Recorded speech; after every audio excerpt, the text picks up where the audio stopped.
3 महामंत्र। ओम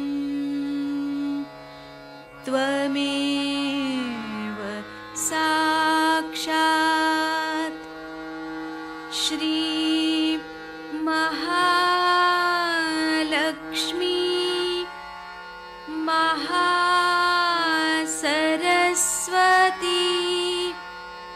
महाकाली त्रिगुणात्मिका कुंडलिनी साक्षात् श्री आदिशक्ति माताजी श्री निर्मला देव्यै नमो नमः। ॐ त्वमेव साक्षात् श्री कल्की साक्षात् श्री आदिशक्ति माताजी श्री निर्मला देव्यै नमो नमः। ॐ त्वमेव साक्षात् श्री कल्की साक्षात् श्री सहस्रार स्वामिनी मोक्षप्रदायिनी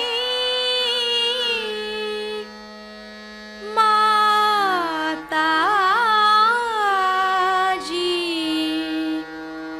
श्री निर्मला देव्यै नमो नमः। श्री गणेश मंत्र।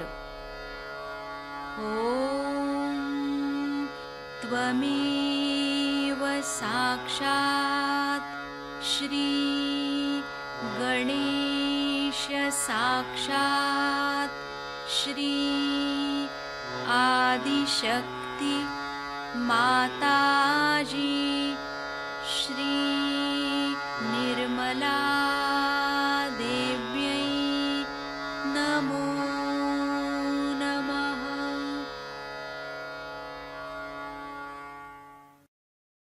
जय श्री माता जी। दोनों हाथ माँ के सामने, हृदय में श्री माता जी को देखेंगे। परम पूजनीय श्री माता जी, कृपा करके हम सभी के हृदय में अपना स्थान ग्रहण कीजिए। बार बार श्री माता जी को हृदय में आवाहन करेंगे। श्री माता जी, कृपा करके हम सभी के हृदय में अपना स्थान ग्रहण कीजिए। श्री माता जी, हम सबको क्षमा कर दीजिए, हम सभी अज्ञानी हैं। संपूर्ण चित्त बीचों बीच हृदय में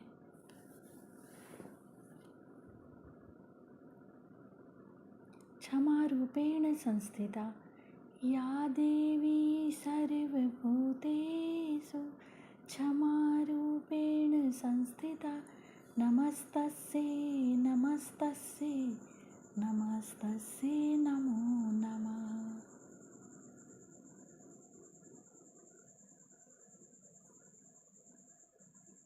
धीरे धीरे अपने संपूर्ण चित्त को दोनों हाथों पे अपने चित्त में श्री माता जी को हमेशा रखेंगे। धीरे धीरे अपने संपूर्ण चित्त को लेफ्ट विशुद्धि पे बाएं विशुद्धि पे संपूर्ण चित्त। श्री माता जी, आपकी परम कृपा में मैं केवल एक शुद्ध आत्मा हूँ। श्री माता जी, आपकी परम कृपा में मैं केवल एक शुद्ध आत्मा हूँ, इसीलिए मैं दोषी नहीं हूँ। श्री माता जी, मैं बिल्कुल भी दोषी नहीं हूँ। श्री माता जी, मैं बिल्कुल भी दोषी नहीं हूँ। श्री माता जी, मैं बिल्कुल भी दोषी नहीं हूँ। चित्त बाएं विशुद्धि पे ही श्री विष्णु माया मंत्र ओम त्वमेव साक्षात् श्री विष्णु माया साक्षात् श्री आदि शक्ति माता जी श्री निर्मला देव्यै नमो नमः।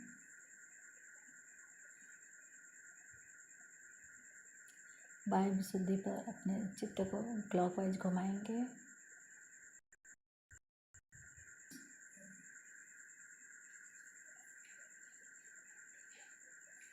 श्री माता जी, आप ही ने तो हमें आत्मा बनाया है, हमें सभी प्रकार के दोष भावनाओं से मुक्त कीजिए।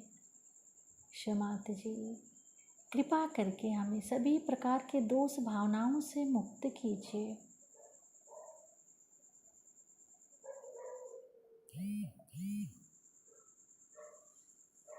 धीरे धीरे अपने संपूर्ण चित्त को लेफ्ट आज्ञा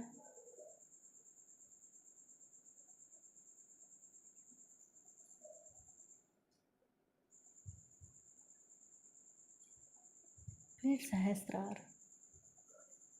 सहस्त्रार पे माँ के श्रीचरण कमलों को देखेंगे। माँ के श्रीचरण कमलों की परिक्रमा सहस्त्रार पे करेंगे 7 टाइम्स।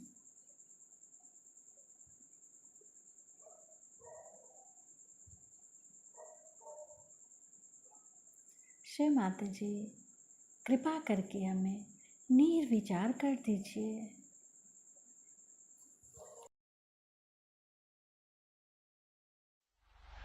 जिसको मस्त कहते हैं, दिमाग कहते हैं, वो त्रिकोणाकार है और उसके बीचों बीच जाने वाली शक्ति नीचे जा करके हमारे रीढ़ की हड्डी के पीछे में जो त्रिकोणाकार अंश में जो अस्थि है उसमें जाके बैठ जाती है।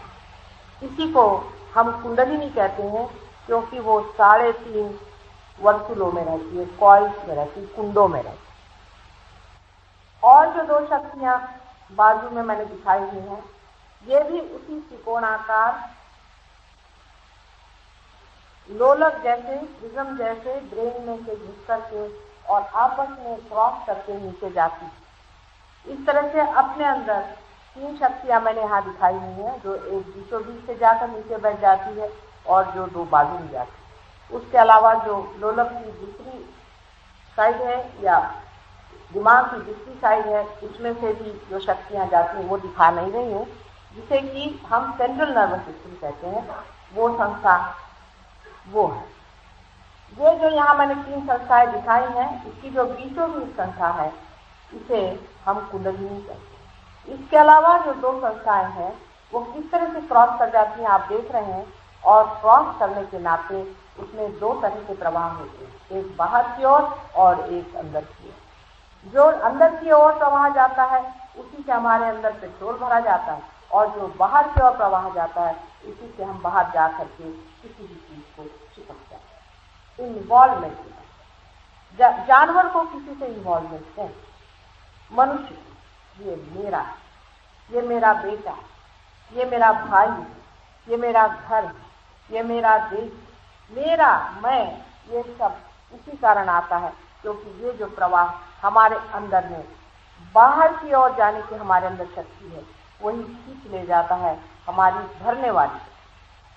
हम बाहर आसानी से चले जाते हैं, जैसे आप सबका चित्त मेरी ओर बहुत आसानी से है, किंतु अगर मैं सीधी बात कहूँ कि अपना चित्त आप अपनी ओर रखें, आप नहीं रखें, इससे सरल तो कुछ होना ही नहीं चाहिए, किंतु ये नहीं हो पाता है। उसके कारण ये है कि हमारे बाहर जाने की शक्ति ज्यादा है और यही शक्ति हमें सिंपैथेटिक नाम की नर्वस सिस्टम देती है, जिसके कारण हम हमारे अंदर बसी हुई जो शक्ति है उसे इस्तेमाल करते हैं, उसे हम उपयोग में, जो हमारे अंदर पेट्रोल है उसको हम खर्च करते हैं। वही हमारी सिंपैथेटिक नर्वस सिस्टम है और जो हमारे अंदर भरती है वो हमारी पैरासिम्पैथेटिक है, माने जो हमारे अंदर आती है और आकर के स्थित रहती है। इन्हीं दो शक्तियों के कारण हमारे अंदर ईगो और सुपर ईगो नाम की दो चीजें प्रतिक्रिया रूप, रिएक्शन के रूप बन जाती हैं और उससे हमारे मस्तिष्क के दोनों तरफ में इस तरह से पर्दा पड़ जाता है कि हम उस सर्वगामी सर्वव्यापी शक्ति से छूट जाते। ये कुंडलिनी जो कि हमारे अंदर नीचे रीढ़ की हड्डी में जाके बैठती है, अपने को 3.5 कुंडों में लपेटती, उसका कारण क्या है वो भी शास्त्र विदित है, किंतु वो अभी मैं नहीं बताऊंगी। 3.5 कुंडों में लिपटी हुई ये कुंडलिनी एकदम से उसकी जो लंबाई है वो बढ़ जाती है और उसी कारण उसके बीच में तार टूट जाती है। तार टूट जाने के कारण अपने यहाँ पर बीच की नाड़ी, जिसे हम सुषुम्ना नाड़ी कहते हैं, जिसे कुंडलिनी उतरती है, उसके अंदर एक पूरी सी गैप हो जाती, जगह बन जाती। ये जगह हमारे पेट में बाहर से भी अगर डॉक्टर लोग यहाँ बैठे हों तो जानते होंगे कि वेगस नर्व और ऑर्टिक प्लेक्सस में भी ऐसी ही जगह हमारे अंदर है गैप। यही भवसागर, यही आदिकाल में बनाया हुआ भवसागर है, जब पहले आदि कुंडलिनी बनाई गई और उस आदि कुंडलिनी को बना करके ही परमात्मा ने सारी सृष्टि की और उसी का संपूर्ण प्रतिबिंब मनुष्य, परमेश्वर के सारी कृति का प्रतिबिंब परमेश्वर। जैसे ही बच्चा जीव धारणा करता है, उसके हृदय में स्पंदन होता है, वैसे ही शिव ईश्वर जिनकी कल मैंने बात करी थी, वे आपके हृदय में विराजमान होते हैं और वो दिखाई देते हैं एक अंगूठे के जैसे। कोई घर दीप जल रहा है, कोई घर जोत जल रही, दिखाई देते हैं। आपको नहीं दिखाई देते हैं लेकिन हमें दिखाई देते हैं। आपको भी दिखाई दे सकते हैं, माने ऐसा नहीं कि आपको नहीं दिखाई दे सकते। अगर आपके पास माइक्रोस्कोप है तो आप कोई चीज को देख पा रहे हैं और जिनके पास नहीं है वो नहीं देख पा रहे हैं। इसका मतलब ये तो नहीं कि जिसके पास माइक्रोस्कोप है उसको दिखाई नहीं दे रहा। आप भी माइक्रोस्कोप पालें और उसे देखें और जानें। हृदय में बसा हुआ यही जीव, इसी को हम लोग जीवात्मा कहते हैं, जिसे सोल लोग कहते हैं, कि जब वो धारणा करता है पिंड की तो उसे लोग जीवात्मा। कुंडलिनी ये मैंने आपसे कहा कि शक्ति और हृदय में बसा हुआ ईश्वर, मनुष्य के अंदर शिव और शक्ति दोनों ही बसे। इनका मिलन होना जरूरी है, नहीं तो मनुष्य तत्व में ब्रह्म तत्व की धारणा नहीं। हालांकि दोनों ही चीजें वहां पर, जैसे कि आपने अपने यहाँ गैस की लाइट देखी होंगी, मुझे बड़ी मजेदार लगती है कि उसके अंदर भी आपने देखा है छोटी सी जोत जलती रहती है और जब उसको पूरी तरह से आप खोल देते हैं तो गैस ऊपर से दौड़ जाती है और गैस के कारण वहां लाइट हो जाती है। इसी तरह से मनुष्य में भी एनलाइटनमेंट जो आती है वो भी बिल्कुल इसी तत्व पे आती है कि पहले शिव की शक्ति हृदय में स्पंदित होती है और शक्ति जो है, शक्ति आदि शक्ति जिसे कही, वो शिव स्वयं जो ईश्वर स्वरूप है, साक्षी स्वरूप है, हृदय में स्थित होते हैं और जो शक्ति जो कार्यान्वित होती है वो कुंडलिनी स्वरूप हमारी माँ यहाँ त्रिकोणाकार स्थिति में बैठी है। इसका स्पंदन आदि हम आपको दिखा सकते। यहाँ तो सबको कन्विंस करते करते ही इतने साल मेरी तो समझ ही नहीं आता है कि इतनी बड़ी चीज के लिए इतनी ज्यादा सबसे लड़ाई झगड़ा लेने की क्या जरूरत? आखिर आप ही का कल्याण और मंगल ही तो हम चाह रहे हैं, और जिनका हो गया है उनसे तो ये बात पूछनी है।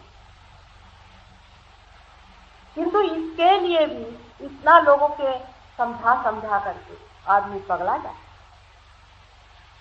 अगर मैं कल यहाँ एक हीरा रख दूं और आपसे कहूं कि देखिए यहाँ पर एक हीरा रखा हुआ, किसी को भी चाहे खरीद लेगा, कोई भी मुझसे नहीं झगड़ा करेगा, डिबेट नहीं करेगा, आर्ग्यूमेंट नहीं करेगा, लेकर पहले हीरा दौड़ने को आए। वो ये भी नहीं सोचेगा कि ये खरा है कि खोटा। और हीरे जैसे हजारों हीरे जिस शक्ति के द्वारा बने हैं, उस शक्ति के बारे में मुझे इतना संसार में समझाना पड़ता है। कभी कभी मुझे ऐसा लगता है क्या सारा जीवन ही ऐसा ही बीते? क्या ऐसे लोग होंगे ही नहीं इस संसार में जो इसको समझ सके?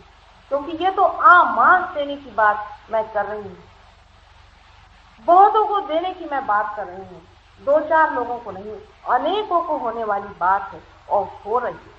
लेकिन जो होते भी हैं वो भी आधे अधूरे, पूरी तरह से पाना नहीं चाहते। इसी कारण मुझे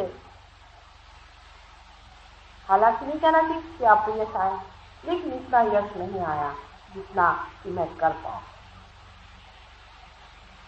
हमारे बीच में बीचों बीच जो गैप है, बीचों बीच जो वॉइड है, ऐसी वॉइड पहले आदि शक्ति की, और उसी वॉइड में हम जानते हैं कि नाभि पे ही माँ हमें अपना दान देती है, पहले अपना रक्त देती है माँ। उसी तरह से इस आदि शक्ति माँ ने की अपना रक्त इसी आदि मानव कहना चाहिए, या आदि मानव की जो कल्पना है उससे नाभि की पहले रखना है। जैसे कि कोई हमें बड़ा भारी सा कारोबार तैयार करे तो हम क्या सोचते हैं, इसका एक चेयरमैन बना दें, इसका एक वाइस चेयरमैन बना दें, इसमें 2-4 सेक्रेटरीज हो जाएं। इस तरह से हम अलग अलग जगह लोग बनाते। इसी तरह से आदि शक्ति ने भी मानव की रचना करने से पहले ही इस सब का विचार और पंचमहाभूत से तैयार की हुई सृष्टि। अब ये भी बड़ा भारी आख्यान है, उसे आप छोड़ दीजिए, जो हम आपको दिखा सकते हैं वही हम आपको बताएंगे। इस पंचमहाभूत से निर्माण की हुई शक्ति के लिए सबसे पहले कोई न कोई पालन करता है। उस पालन करते का अधिष्ठान करना जरूरी है। पालन करता पहला बनाने पर ही सृष्टि बनानी चाहिए। इसलिए यहाँ पर नाभि चक्र से श्री विष्णु की रचना, ये सत्य है। इसको मैं साइंटिफिकली प्रूव कर सकती हूँ। मैं कोई यहाँ हिंदू धर्म की या किसी भी धर्म की विशेषता लेकर नहीं आई। सभी धर्मों में अति विशेषता है, सिर्फ हमारे अंदर वो जीवंतता नहीं है जिसे हम श्री विष्णु साक्षात नाभि पर अपने बसते हैं। क्योंकि जब हम कुंडलिनी की जागृति लोगों को देखते हैं और जब उनका नाभि चक्र गड़बड़ में रहता है, तब हम देखते हैं कि श्री विष्णु का नाम लेने से नाभि चक्र जो है खुल जाता है। लेकिन नाम रियलाइज आदमी को लेना चाहिए। नॉन रियलाइज आदमी तो उसी तरह का होता है जैसे कि आपका कनेक्शन तो लगा नहीं, आप टेलीफोन घुमा रहे हैं। जो रियलाइज आदमी किसी आदमी को जागृति देते वक्त ये देखे कि उसकी नाभि चक्र पे कुंडलिनी उठ नहीं रही है अपनी जगह से, तो वो श्री विष्णु का नाम ले। और श्री विष्णु के नाम से कुंडलिनी वहां से उठ खड़ी है। श्री विष्णु की स्थापना में श्री लक्ष्मी जी ही उनकी शक्ति है। हम लोग सब जानते हैं। ये बहुत अच्छा हिंदुस्तान में है कि ये सब बातें बचपन से हम अपनी दादी अम्मा और नानी अम्मा से सुनते आए। अब अगले जन्म के लिए तो मैं नहीं कह सकती कि यहाँ लोगों का क्या होगा, लेकिन आज जो हाल है उसमें अब भी ऐसे बहुत लोग हैं जो श्री विष्णु को तो जानते हैं। श्री विष्णु एक सिंबल के रूप में नहीं है जिसे कि हम सिंबल समझते हैं, सिंबल से कहीं अधिक है। जैसे कि साइकोलॉजी में यूं आदि बड़े बड़े साइकोलॉजिस्ट ने कहा हुआ है कि मनुष्य स्वप्न में ऐसे ऐसे सिंबल्स या प्रतीक देखता है जो यूनिवर्सल है, जो सार्वजनिक है, सब जगह वही वही दिखाई देते हैं। जैसे अगर किसी आदमी की मृत्यु होने वाली हो और उस पर अगर कोई हथियार इस्तेमाल होने वाला हो तो उसको एक विशेष तरह का त्रिकोण दिखाई देता है, और वो चाहे चाइनीज हो, चाहे वो इंडियन हो, चाहे वो अमेरिकन हो, वो पढ़ा लिखा हो या नहीं। ऐसे हजारों उदाहरण उन्होंने लिए हैं और उस पर से निष्कर्ष निकाला कि कोई न कोई ऐसी शक्ति हमारे अंदर में है जिसको कि वो कहते हैं अनकॉन्शियस, यूनिवर्सल अनकॉन्शियस। ऐसी कोई न कोई शक्ति हमारे अंदर बसी हुई है कि जो इस तरह के प्रति बाहर की ओर है।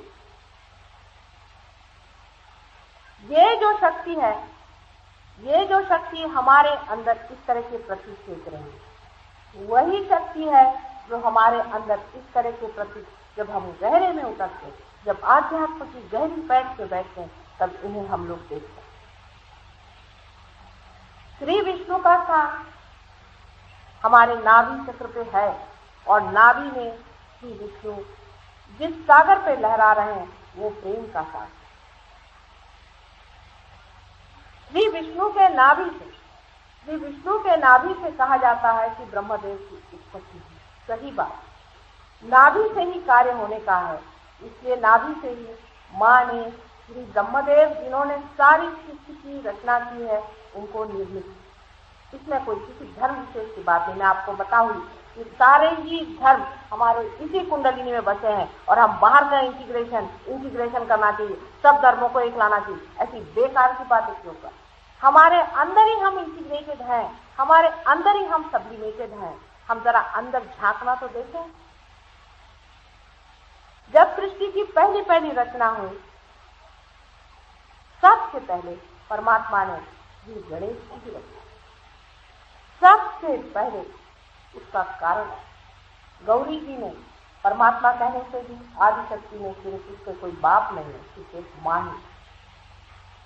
जिन लोगों के हाथ से वाइब्रेशन जा रहे हैं वो जानते हैं कि जमीन पर भी वाइब्रेशन आते हैं, जहां छुए वहां वाइब्रेशन आते हैं। गौरी जी जो साक्षात आदिशक्ति का रूप है, उनके बदन में छुए हुए मैल से, मतलब जड़ तत्व से जो बने थे, तो ही श्री गणेश। श्री गणेश का होना बहुत आवश्यक है, क्योंकि श्री गणेश शिव के बालक, अनंत के बालक श्री गणेश, जो कि सिर्फ पवित्रता के अवतार है।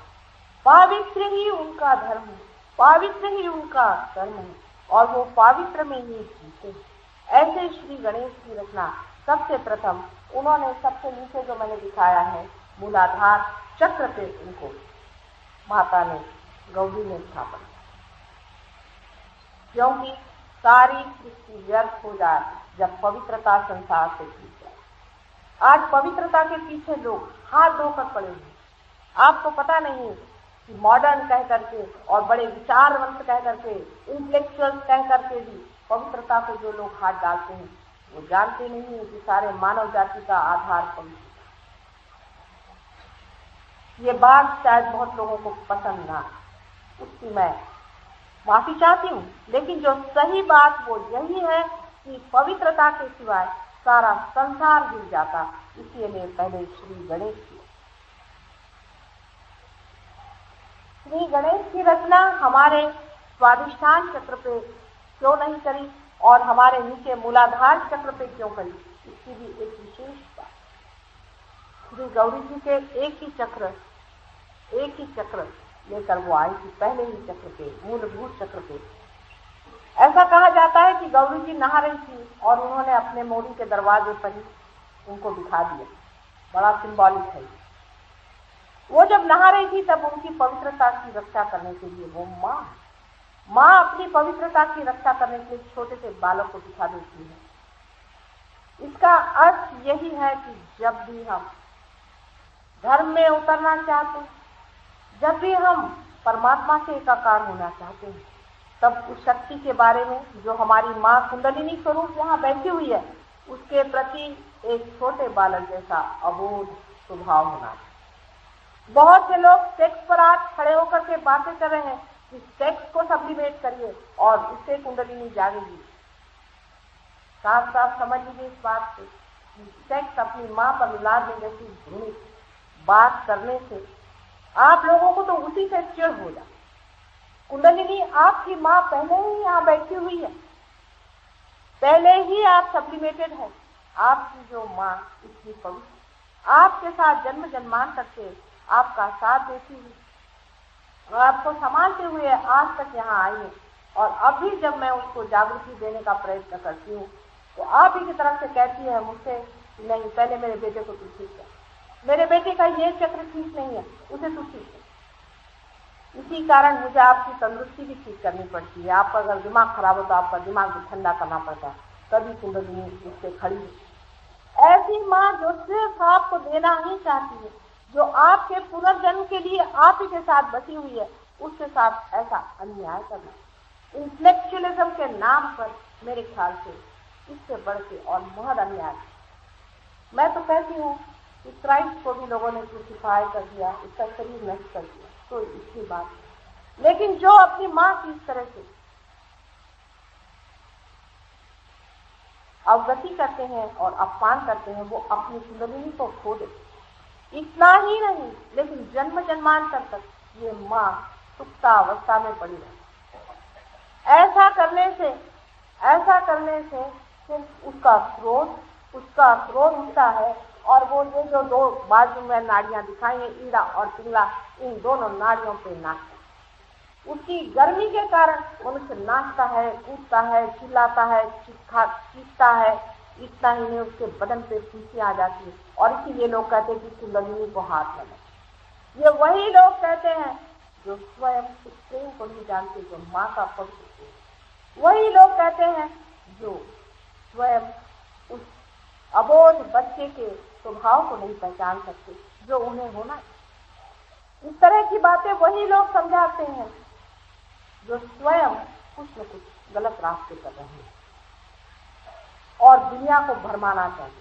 जैसे राक्षसों की योनि के लोग होते हैं, जो राक्षस योनि के लोग होते हैं, उन्होंने ऐसे ही व्यभिचार कर करके और ये योनि प्राप्त की।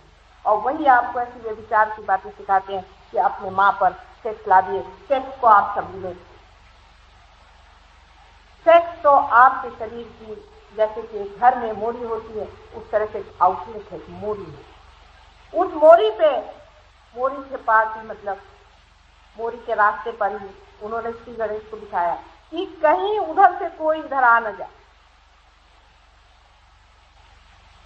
और लोग उल्टा काम करते हैं, सारे लोग ये उल्टा ही काम कर रहे हैं। और इसीलिए आप जहाँ जहाँ पढ़ते हैं ऐसे ऐसे कुंडलिनी जागृत होती है, इसका बड़ा बड़ा नाम दे रखा।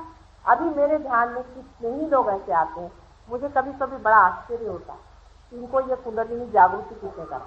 अब वो कहते हैं हमारी कुंडलिनी जागृति, कहते हैं कि 5 बजे बराबर आपकी जागृति है। अब सोचना चाहिए कि भगवान के पास क्या घड़ी है कि वो 5 बजे आपकी जागृति करेंगे। ये तो कोई जीवंत चीज है जो स्पॉन्टेनियसली, सहज में ही आप में जागृत होती है और प्लावित होती है। जैसे कि एक फूल है, वो फल हो जाता है। हम कभी ऐसा कह सकते हैं साहब ये फूल है, ये 5 बजे फल हो जाए, ऐसा कोई कह दे? इसी तरह की बात है कि हम कुंडलिनी 5 बजे आपकी जागृत कर दें। ये सब स्मशान की प्रेत सिद्ध आदि लोग होते हैं, जिनके बारे में मैं कल बताऊं। लेकिन आज जो है वो मंगल ही बातें कर। इस कुंडलिनी को उठाने से पहले श्री गणेश की आराधना करनी चाहिए, करते ही हैं और करना चाहिए। इसमें धर्म अधर्म की कोई बात नहीं। श्री गणेश कोई हिंदुओं का ठेका नहीं।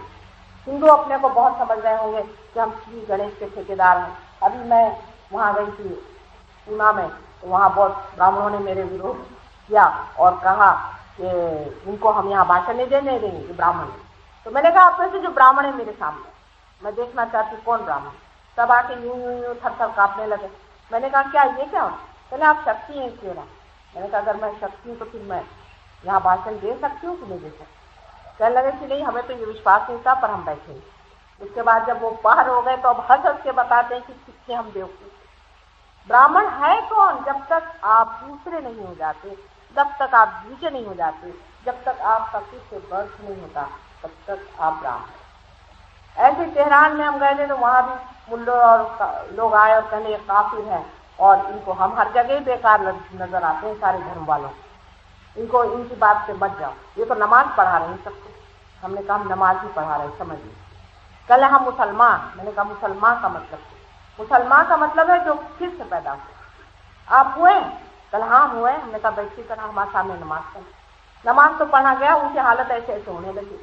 मैंने कहा यही आप मुसलमान हैं जो मेरे सामने 2 मिनट भी आप हाथ नहीं कर पाते, आपकी आंख भी बंद नहीं हो पाती, आप आंख बंद करते तो आपकी आंख भी लपक रही। पहले आप तो जादू कर रही। मैंने कहा जादू कर रही, मंत्र कर रही। आप में अगर मुसलमानियत है तो आप रोक लीजिए। ऐसे ही धर्म के नाम पर कोई ठेका मारकर बैठ नहीं सकते, इसकी अथॉरिटी किसी को नहीं है। जब तक धर्म को जाना नहीं तभी तक किसी के झंडे लगाने से कोई नहीं। ये तो ऐसा ही हुआ कि हिंदुस्तान में कोई आके झंडा मार दे, सब मेरा हिंदुस्तान। हिंदुस्तानी की पहचान है, ऐसे ही धार्मिक आदमी की। एक बार अंग्रेज, अवसर तो वही बात है, लेकिन एक बार एक अंग्रेज ने मुझे चोट की कि हिंदुस्तानी की क्या पहचान है। हिंदुस्तानी बड़े अपने समझते हैं वो, चले हिंदुस्तानियों की क्या पहचान। मैंने कहा बड़ी अच्छी आसान पहचान है, हिंदुस्तानी पहचान है और एक अंग्रेज पहचाना तो बताती हूँ। चले क्या पहचान? मैंने कहा एक हिंदुस्तानी की गले में आप हार पहना दीजिए, वो 1 मिनट में उतार दे। लेकिन अंग्रेज से आपने पहना तो दिन भर वो पहन के घूमेगा, रात को आपने खाने पे बुला तो फिर पहन के आए। ये हिंदुस्तानी की पहचान है। मैंने कहा ऐसे ही धार्मिक आदमी की भी पहचान है। बाहर से एक आधा आदमी आपको बहुत बुरा लगता हो, लेकिन धार्मिक आदमी जो धर्म में खड़ा हुआ अंदर होता है, बाहर नहीं होता। अंदर से जो धार्मिक होता है वो दूसरी बात है, और बाहर से जो लंपट और झूठ बात बोलने वाला और ढोंगी और भोंदू आदमी कभी भी धार्मिक नहीं। और इसी वजह से हमारा धर्म, सारे संसार का धर्म टूट गया, किसी को विश्वास ही नहीं रह गया। मैं हिंदू धर्म में जिसको कि आदि शंकराचार्य जैसे इतने महान बेटे ने इतना महान स्वरूप दिया था, जो कि स्वयं एक रियलाइज था, उसको कहाँ ले जाके गिरा दिया हमने। कहाँ मोहम्मद साहब और कहाँ उनका धर्म, कहाँ ईसा मसीह और कहाँ उनका धर्म। देखते नहीं बनता ये लोग कहाँ अंधे जैसे उल्टे ही चले जा रहे हैं। ये हमारी माँ कुंडलिनी यहाँ बैठी हुई है और इसीलिए श्री गणेश उनकी रक्षा कर रहे हैं, वहाँ बैठे हुए। लेकिन वो बालक बेचारे रक्षा कर रहे हैं, लेकिन आतताई उन पर जब आक्रमण करते हैं तो माँ अंदर से फुंकार करती है और उसी कारण सारे ही कुंडलिनी के दोष आते। उसके बाद नाभि चक्र में मैंने आपको बताया है कि श्री विष्णु की स्थापना है, और स्वादिष्ठान चक्र जो कि हमारे निर्मित के लिए बनाया गया है। जैसे हमारे औरतों का जो यूट्रस होता है वो और चक्र से कंट्रोल होता है, जिसे हम स्वादिष्ठान चक्र केंद्र से ही स्थापित करते हैं। जो कुछ भी हम भी निर्मित करते हैं वो सब स्वादिष्ठान चक्र, जो कि मैंने यहाँ 6 नंबर में दिखाया है, उसी से। जैसे कि कोई बड़ा भारी लेखक या कोई बड़ा भारी कवि, जो कुछ भी ओरिजिनल जो आदमी बनाता है वो सरस्वती की ही आराधना करके होता है। सरस्वती इसकी अधिष्ठात्री देवी, इसकी अधिष्ठात्री देवी सरस्वती है, इसलिए हमेशा गणेश के बाद हम लोग सरस्वती की पूजा करते हैं। और इन सब पूजा में और सब चीजों में कितना अर्थ है वही मैं सिद्ध करने के लिए आई। जिसको ये लोग आडंबर कहते हैं वो कितनी महान चीज है, लेकिन उसके अंदर का गहरा अर्थ, उसके अंदर की गहनता जिन्होंने समझी नहीं, जो साइंस के झंडे लगाकर घूम रहे हैं, उनको भी मैं दिखाना चाहती हूँ कि साइंस में इसका क्या है। बिल्कुल साइंस भी वहीं से आया हुआ है। अगर सरस्वती जी न हो तो आइंस्टीन को पता न चलता कि थियरी ऑफ रिलेटिविटी क्या है। आइंस्टीन ने भी अपनी किताब की शुरुआत में ही ये कहा है कि मैं तो परेशान हो गया लेबोरेटरी में काम करते करते, किताबें पढ़ते, और उसके बाद मैं थक कर किसी उद्यान में बैठ करके सोप बबल से खेल रहा था, साबुन के बुलबुलों से खेल रहा था।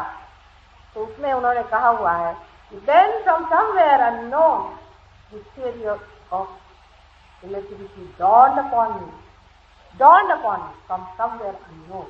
इशारा उसी पर कि सारी निर्मिति हमारे अंदर ही से हो रही है, बाहर से हम कुछ नहीं करते।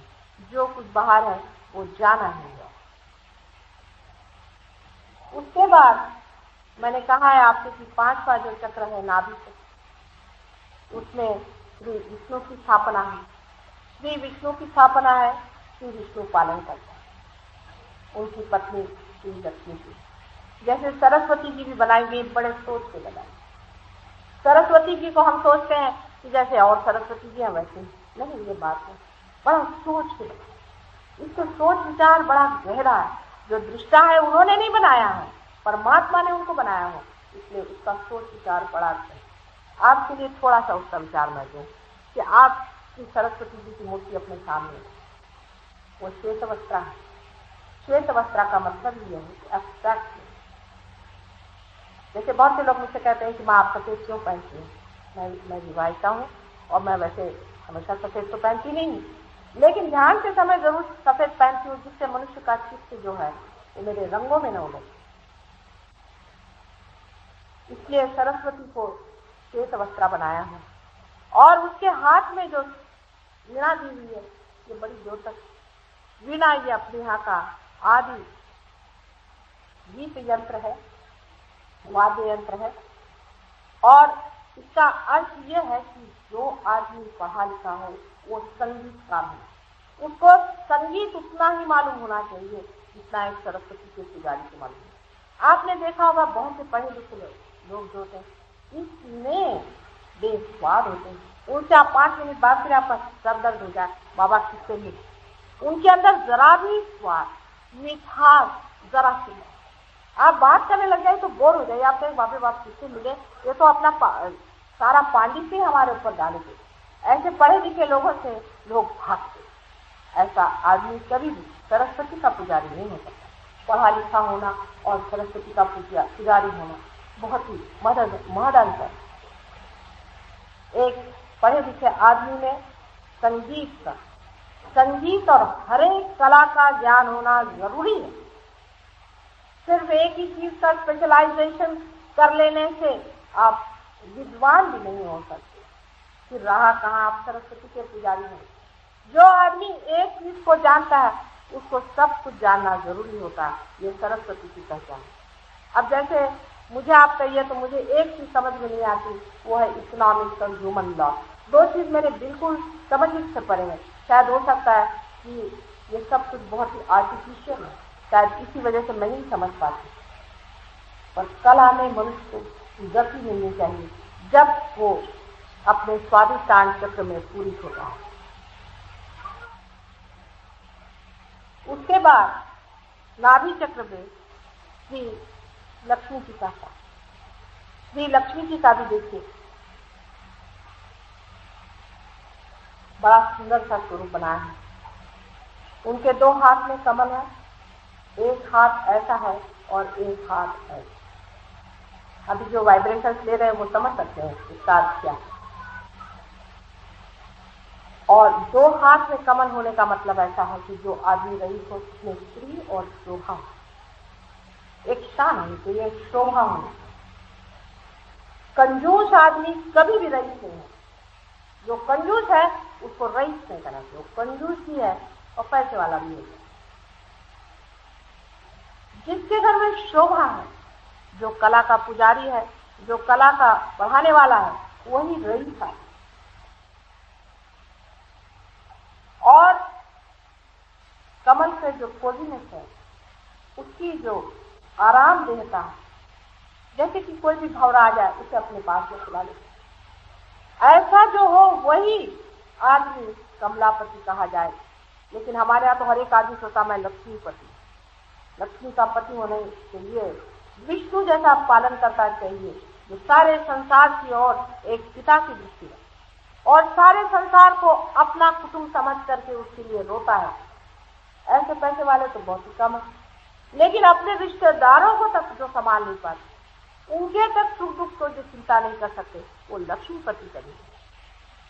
जो सारे ही संसार के सुख दुख को संभालने वाला है वही लक्ष्मी का पुजारी। इसी को हम लोग एनलाइटेंड इंडस्ट्रियलिस्ट कहते हैं। ऐसे अगर अपने देश में हो जाए तो अपने प्रश्न ही टूटता। लक्ष्मी जी का एक हाथ ऐसा होना और एक हाथ ऐसा होना बड़ा अर्थ है।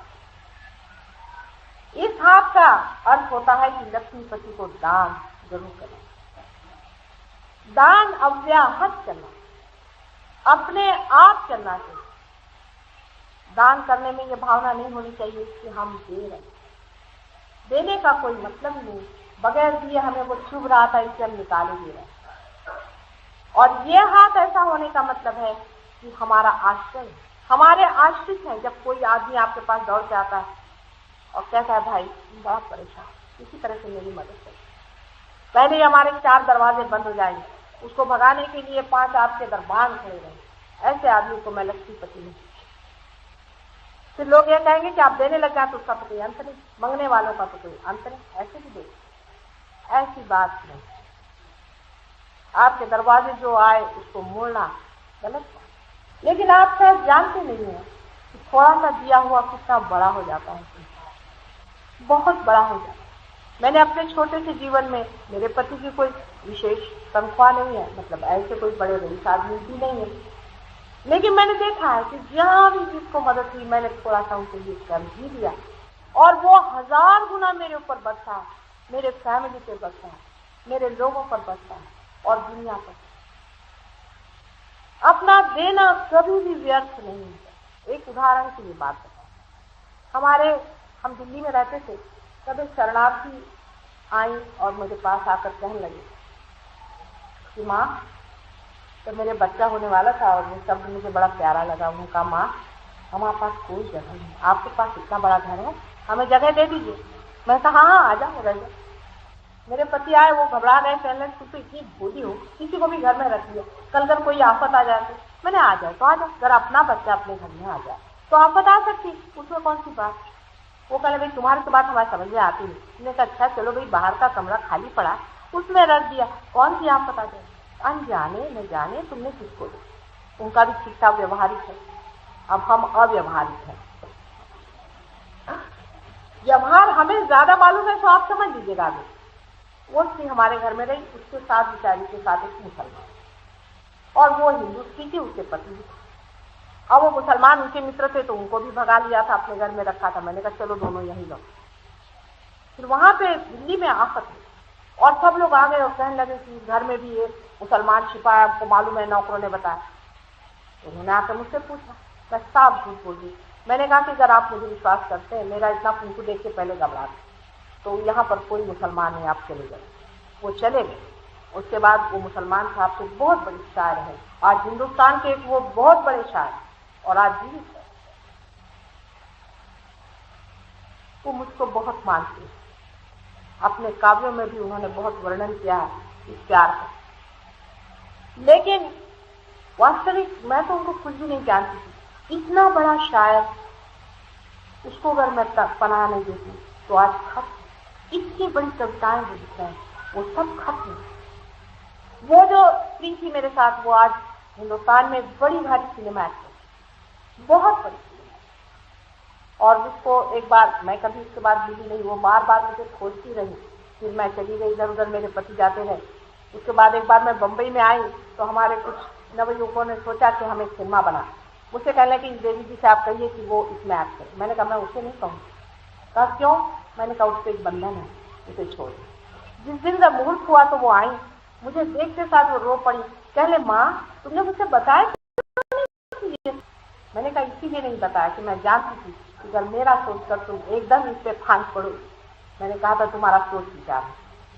इस तरह से न जाने कितने ही बार, हजारों में आपको उदाहरण दे सकती हूँ कि दिया हुआ कभी भी व्यर्थ नहीं जाता, रोका हुआ जरूर व्यर्थ हो जाएगा। कल अगर आपके यहाँ पर क्या वो होता है ना, डिमोनेटाइजेशन, वो हो जाए तो गया। कल कुछ गड़बड़ हो गई तो गया। दीजिए, दोनों हाथों से दीजिए, घबराइए। इस हाथ से आप दे रहे हैं और इस हाथ से आपके पास आते। लक्ष्मी जी के अपने नाभि चक्र में होने का यही कारण है कि हम लोग जो कुछ भी खाते हैं, जो कुछ भी पाते हैं, पेट में हमारे जो भी अन्न जाता है उसका डिजेशन, उसकी पचन क्रिया श्री विष्णु जी के हवाले। इसलिए जिन जिन को डायबिटीज होता है, अधिकतर वो अगर दान करे ठीक हो जाए। आपको आश्चर्य होगा कि डायबिटीज के लोगों के लिए मैं हमेशा कहती हूँ कि आप दान करें। दान से जो देते हैं वो मुड़कर अपने पास 1000 गुना आता है और मनुष्य के लिए बड़ा आशीर्वाद देता है। इसी तरह से पेट के जितने भी पेट के विकार हैं, सारे ही विकारों का इलाज श्री विष्णु करते हैं। श्री विष्णु का अवलंबन करने का मतलब ही ये है कि हमारे अंदर दानशीलता है, बड़ा जो आदमी बड़ा हो जाता है उसको पेट की शिकायत कम रहती। ये कुछ है ऐसा, आपको दिखने में अजीब सा लगता है पर ऐसी बात है। आप करके देखिएगा, जिनको भी शिकायत पेट की हो, आज जाकर कहीं किसी को दान करते हैं, किसी का पेट भर के आया, आप देखिएगा कि आपका पेट है। ये शास्त्रोक्त बात है, क्योंकि हमने इसको बहुत बार आजमाया और लोगों ने भी आजमाया, इसका बड़ा फर्क पड़ जाता। उसके बाद हृदय चक्र में मैंने आपसे पहले कहा था कि शिव जी ईश्वर स्वरूप बसे। शिव जी का हमारे अंदर होना आवश्यक है, क्योंकि वही साक्षी, वही क्षेत्रज्ञ जिसे कहते हैं, वो सबके जानने वाले, वही साक्षी है। हमारे अंदर कोई न कोई एक ऐसा बैठा हुआ आप सबको प्रतीत होता है जो सब हमारा है। हम अगर झूठ बोलते हैं तो, सच बोलते हैं तो, अच्छे बोलते हैं तो, दान देते हैं तो, बड़े होते हैं तो, छोटे होते हैं तो, सब कुछ जानने वाला हमारे हृदय में साक्षी स्वरूप जो बैठे हैं, तो परम ईश्वर वही आत्मा स्वरूप हमारे हृदय में विराज। लेकिन हृदय चक्र तक पहुंचने से पहले जो मैंने बीच की गैप दिखाई है, यही सारा भवसागर है, जिसके बीचों बीच श्री विष्णु का स्थान और उसके ऊपर में ब्रह्मदेव बैठ करके सारी सृष्टि की निर्मित कर सारा भवसागर बनाया गया। अब ये भवसागर बनाने के बाद प्रश्न ये हुआ कि मनुष्य को किस तरह से पार किया।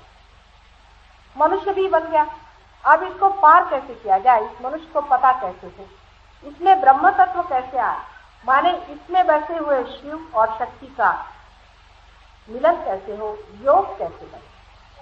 इसके लिए एक विशेष तरह की व्यक्ति संसार में तैयार की, जो ब्रह्मा विष्णु और महेश तीनों के तत्व को पकड़ के बनाई गई, जिसे हमें श्री दत्तात्रेय जी के नाम से मानते हैं।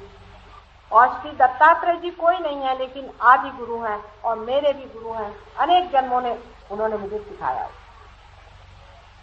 श्री दत्तात्रेय जी के जन्म के बारे में सुनकर और उनके अनेक जन्मों के बारे में सुनकर आप लोग संबित हो जाए कि कितनी बड़ी भारी बात हम लोग भूल रहे हैं।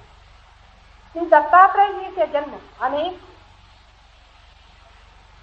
पहले तो हम कह सकते हैं कि उनका जन्म राजा जनक की दशा में हुआ, जब उनकी लड़की श्री सीता जी स्वयं साक्षात शक्ति थे। उसके बाद उनका जन्म मच्छिंद्रनाथ, झोरास्टर और मोहम्मद साहब, जिनको कि हम सोचते हैं कि बिल्कुल ही दूसरे तरह के आदमी थे, वो हर तरह से प्रयत्न किया था। पहले तो संसार में श्री दत्त आदि लोगों ने ये सिखलाया कि इस तरह के अलग अलग हमारे अंदर में प्रतीक स्वरूप इतनी चीजें हैं। वो करते साथ लोग उसी प्रतीक को पकड़ गए, मूर्ति पूजा में फंस गए। उनका मतलब ये था कि इस मूर्ति से परे शक्ति को पहचाने, इसलिए पहले मूर्ति की बात की। जैसे कि फूल होता है, फूल में बैठे हुए शहद के लिए फूल की बात पहले उन्होंने की कि जिससे लोग शहद थे, लेकिन लोग उसी फूल पर चिपक गए। तो फिर ऐसे उन्होंने अवतार लिए जिसमें उन्होंने शहद की बात की, जिसमें उन्होंने अब्स्ट्रैक्ट गॉड की बात, उसमें उन्होंने पुनर्जन्म की बात जानबूझ के नहीं की, क्योंकि पुनर्जन्म की बात अब भी सब लोग उसे पूछे, माता जी हमारा पहला जन्म बताओ। जो मरा गया जन्म है उसको क्यों जाना चाहते हैं? आज का ही जन्म ठीक है, इसी से पार हो जाइए। उसमें क्या विशेषता है? आप राजा थे या महाराजा थे या भिखारी थे, इससे क्या अंतर नहीं है। इसीलिए उन्होंने इस पर बात नहीं की। मोहम्मद साहब भी उसी दत्तात्रेय के अवतार हैं और उसी के अवतार राजा जनक थे और उसी के अवतार नानक थे, जिनकी बहन नानकी थी, वो भी वही श्री आदिशक्ति, वही सीता जी। और अब आपको और बताओ तो और आश्चर्य आएगा कि जो शिया पंथ शुरू हुआ था मोहम्मद साहब के बाद, उनकी जो लड़की फातिमा थी, वो भी वही आदिशक्ति। और उनके जो 2 बच्चे थे, हसन और हुसैन, बाद में जब उन्होंने देखा कि सारे कुछ कर लिया, संहार सबका करने के बाद भी मनुष्य की समझ में नहीं आया, तो वो बुद्ध और महावीर के नाम से पैदा हुए और उन्होंने अहिंसा का धर्म संसार में ला करके कोशिश की कि शायद हो अहिंसा के आने से ही ये लोग पाए, लेकिन नहीं बना माना। अब कहाँ किससे आप लोग लड़ रहे हैं, किससे आप झगड़ा कर रहे हैं? मैं तो हमेशा कहती हूँ कि अगर एक आधा मुसलमान अटक गया तो उससे कहती हूँ कि तू दत्तात्रेय का नाम ले, और अगर कोई हिंदू अटक गया तो उससे मैं कहती हूँ मोहम्मद साहब का नाम ले। आपको पता नहीं जो आज बड़े भारी हिंदू बने पहले जन्म में मुसलमान है। मैं जब ईरान में गई तो वहां देखती हूँ कि ध्यान में बैठे हुए लोग घंटा चला रहे हैं और तिलक दे रहे हैं और आरती कर रहे हैं, क्योंकि जो एक स्थिति पे बहुत रहता है, एक अतिशयता पे रहता है, वो दूसरी अतिशय पे जाता है, पेंडुलम से। धर्म तो बीचों बीच, ना आप हिंदू ना मुसलमान, सब तो हमारे पेटी में घुसा हुआ है। आप देख रहे हैं कि आप जब मेरे और हाथ करते हैं ध्यान में, आज सवेरे बहुतों ने ऐसा हाथ किया था और अभी भी आप लोग करें, फायदा रहेगा। ये नमाज का धर्म, लेकिन क्या मुसलमान जानते हैं कि क्या चीज है, या हिंदू जानते हैं क्या चीज? और सर पे हाथ रखने की चीज क्रिश्चियंस में आप जानते हैं कि बैप्टाइज जब करते हैं तब सर पे ही उनके पानी डालते, सहस्त्रार्थ से पानी डालते।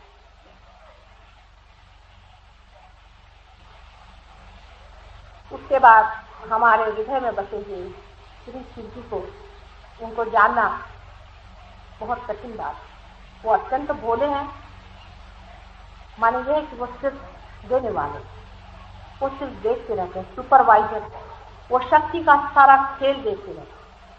लेकिन जब कुंडलिनी उठ करके हृदय चक्र से ऊपर चली जाती है, हृदय में है, हृदय चक्र में नहीं। मैंने सुना कि कोई बड़े भारी लेखक है, उन्होंने कहा है कि हृदय यहाँ पे होता है, हृदय तो यही है, हृदय चक्र, हृदय चक्र जो कि बीचों बीच है, वहां से सिर्फ सुनना। उसका कारण कि शक्ति अलग ही रहती है, जब तक वो ऊपर तक ब्रेन की ये जो प्लेट है जिसको मूर्धा कहते हैं वहां तक नहीं पहुंचती, तब तक शक्ति जो है अकेली है।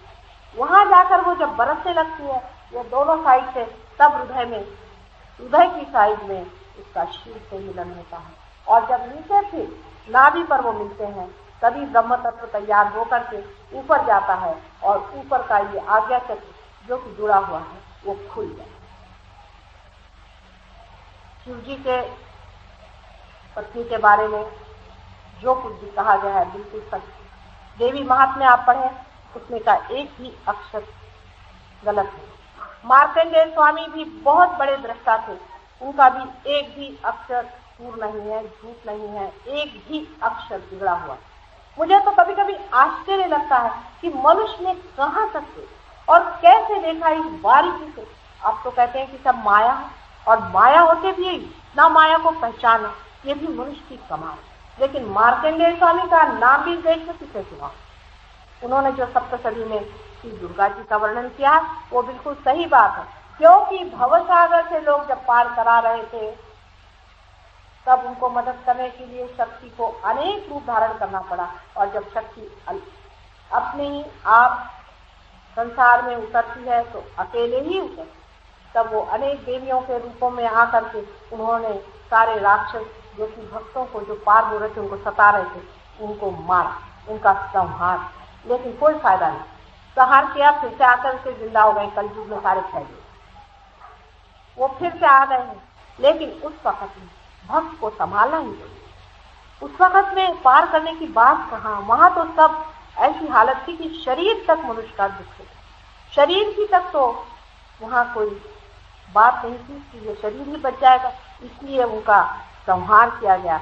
वही जो देवी है जिसको कि हम आदि शक्ति के नाम, भगवती के नाम से जानते हैं, उन्होंने ही शिव जी की पत्नी बन करके उस समय बहुत लोगों का संहार किया।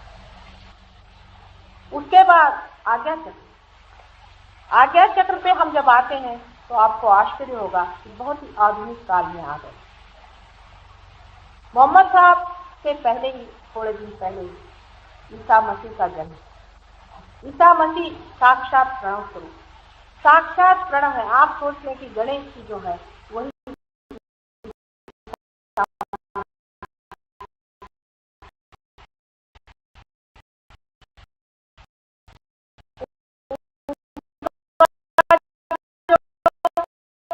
क्रॉस कभी वो गणेश आपने भक्ति का कुछ क्रॉस गणेश स्वरूप है, स्वरूप जब आदमी बन करके संसार में आया वही ईसा मसीह। ईसा मसीह ने ही संसार में भूत निकाले और किसी ने नहीं निकाले, उन्होंने तो मार ही डाले सबको। कृष्ण भी जो थे उन्होंने भी मारे। ईसा मसीह को मैं पहले इसलिए बता रही हूँ कि विशुद्धि चक्र पे कृष्ण था,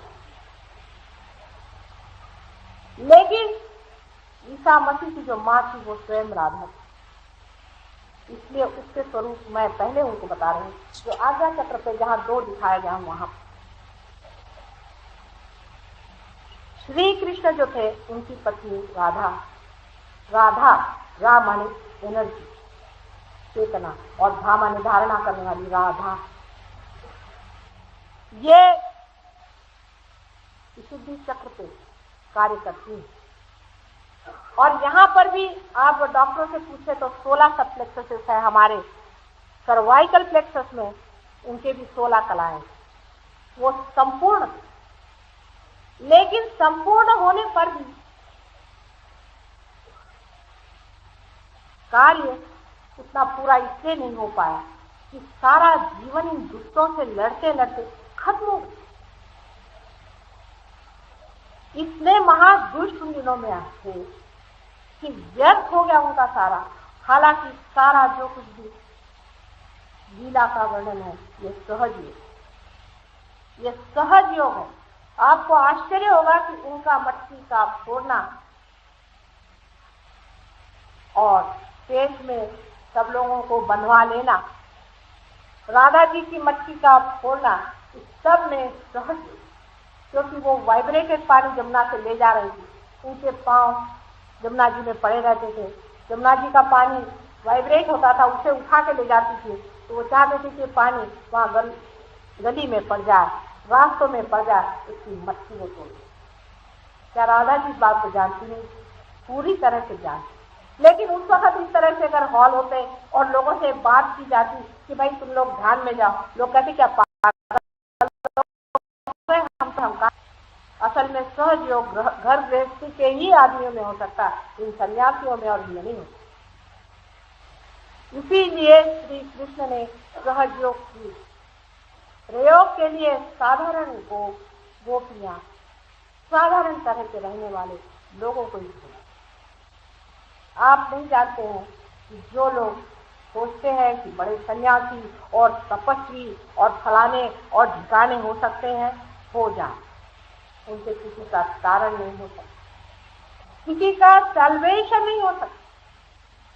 हाँ, ये जरूर है कि एक बड़ा भारी योगी, बड़ा भारी तपस्वी हो गया तो वो किसी को अगर भस्म करना चाहे तो भस्म कर सकता, किसी को आंख खोले तो भस्म हो गए। आपने भगीरथ प्रयत्न को पढ़ा है कि भगीरथ प्रयत्न में बताया गया बेचारे भगीरथ के भस्म कर।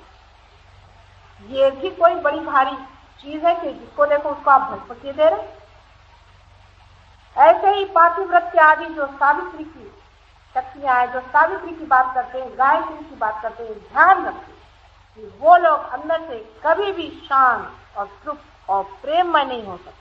हाँ, वो तेजस्वी हो सकते हैं, प्रखर हो सकते हैं, क्योंकि चंद्र नारी जिसको मैंने यहाँ दिखा इस साइड में, उस पर विचार,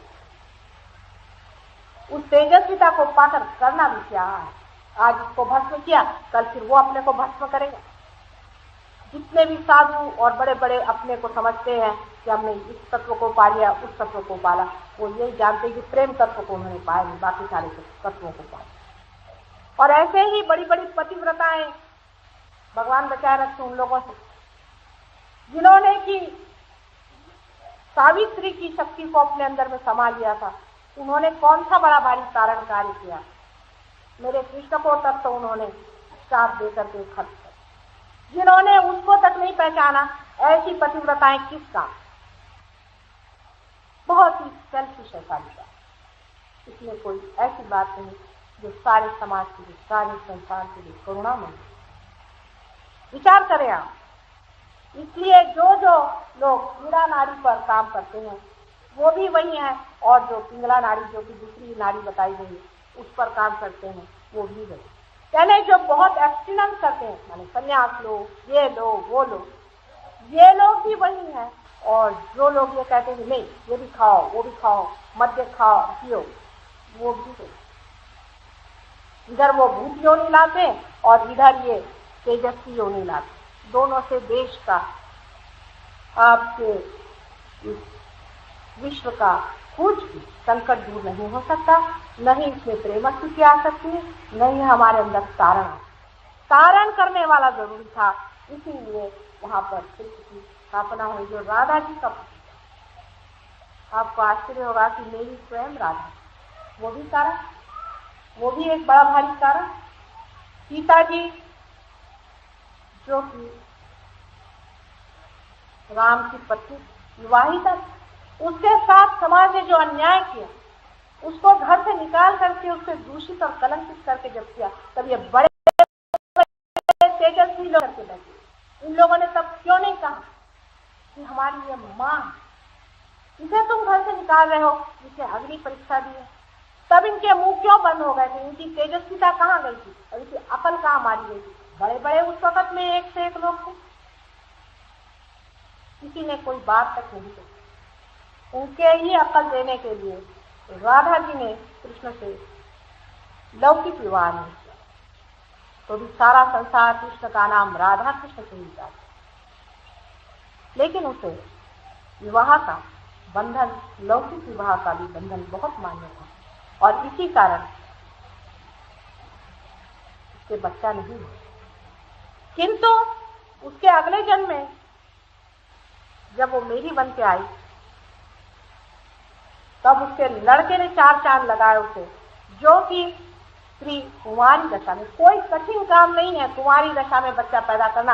अगर आप रियलाइज हो और आप उस दशा में है, जैसे मैं आज सहस्रार से हजारों बच्चे पैदा कर रही हूँ, क्या मुश्किल है? अगर कोई चाहे तो अपने वूम्ब से भी ऐसा बच्चा पैदा कर, अपने गर्भ से भी ऐसा बच्चा पैदा कर, कोई ऐसी कठिन ही बात नहीं है। लेकिन उन्होंने ये करके दिखाया, और आज हालांकि इसका वो दुनिया की दृष्टि से, लौकिक दृष्टि से लेजिटिमेट चाहता, लेकिन आज दुनिया से आगे मेरी एक बड़ी भारी महाशक्ति मानी, उसको लोग डिवाइन मदर कहते। ये उसके बच्चे का काम, ऐसा बच्चा परमात्मा करे सकते नहीं, लेकिन उसको भी किसने छोड़ा? उसकी भी जान खाली 34 साल की उम्र में सबने उसको मार डाला।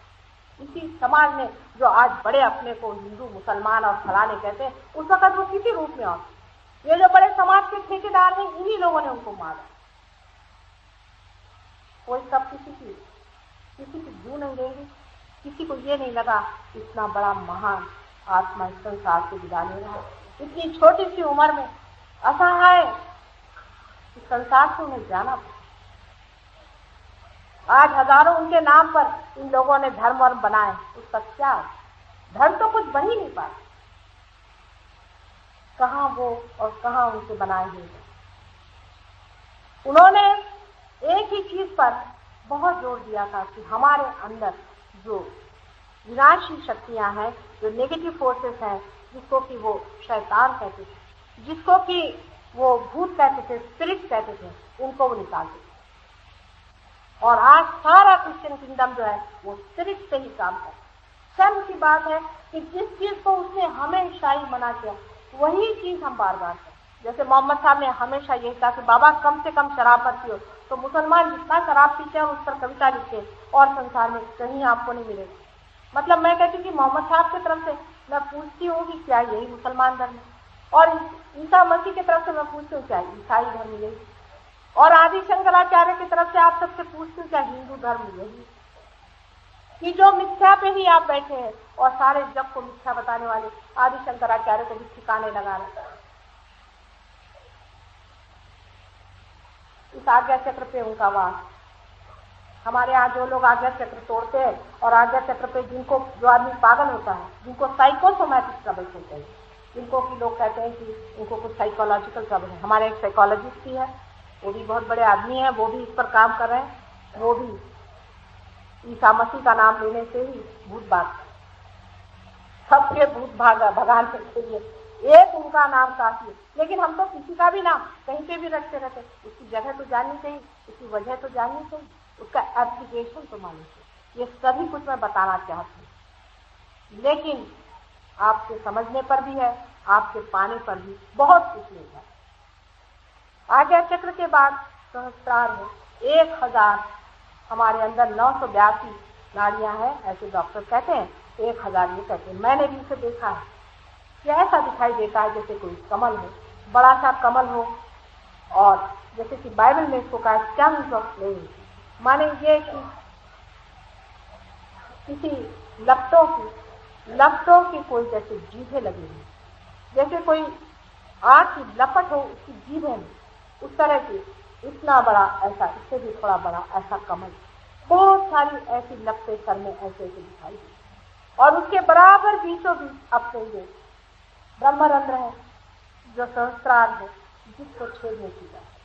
जब रियलाइजेशन होता है तब मनुष्य इसी को छेद कर पार होता है। आज बहुत समय भी हो गया और आज का विषय भी कुछ विचित्र सा था, कुछ नया सा था। आज और कल मैं इस पर बताऊंगी कि सहयोग से कैसे छेदा जाता है, उसमें क्या क्या रुकावटें हैं। कल सवेरे मेडिटेशन का समय आदि के बारे में यहाँ अनाउंसमेंट होगा, जिसे आप सुने और मेडिटेशन में आए। जो कुछ भी मैंने कहा है वो सब बेकार, सब व्यर्थ। जब तक आपके अंदर यह अनुभव नहीं होगा तब तक ये सब ही व्यर्थ है।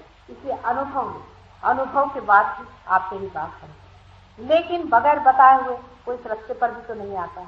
इसलिए मैंने इससे विशेष तरीके से सब बताया हुआ, और आप लोग भी इसे ऐसा ही समझे कि बताया हुआ सब खत्म हो गया। कल मेडिटेशन का समय है, उस वक्त आप आइएगा। आज मेडिटेशन नहीं हो पाएगा शाम के वक्त में, कल सवेरे काफ़ी देर तक हम लोग मेहनत करेंगे जिससे आप लोग पार हो जाएं, और लेक्चर भी होगा और मेडिटेशन भी होगा। कल संडे का दिन है, सब कुछ छुट्टी उट्टी साफ करके कायदे से सब बनाया गया है।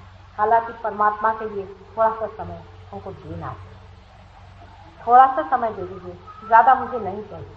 आप भी का अपने से परिचय कराने के लिए बिल्कुल थोड़ा सा समय अगर आप दे दें तो काम बन जाएगा। अभी आज भी बहुत से लोग पार, इतने लोग पार हो गए, मैं बहुत इतनी खुशी नहीं था आज मैं ये बात न करती, लेकिन उस खुशी में ही मैंने सारी बातें खोल कर कह दी है, और आशा है कि कल आप लोग बहुत से पार हो जाएंगे, जिससे उसे जान लें जिसकी से हम बात कर रहे हैं, और जिसके कारण ये सारी सृष्टि की रचना हो करके, सारी सृष्टि बन करके अंत पे आकर खड़ी, सारी सृष्टि की आगे की बात आपके हाथ पर दारो मदार आप ही के हाथ में है।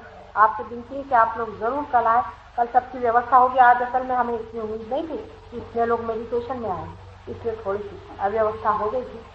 कल हम उसकी पूर्ण व्यवस्था करेंगे। अगर आप लोग एक आसन ले आए तो ज़्यादा अच्छा है, क्योंकि वैसे तो यहाँ पर इतनी दरी वरी का कोई व्यवस्था हो नहीं पा रही थी। इसलिए अगर आप अपना ही एक आसन ले आए, दरी हो जाए तो ठीक है, नहीं तो ज़मीन ही पर बैठ जाएंगे और मेडिटेशन हो जाए।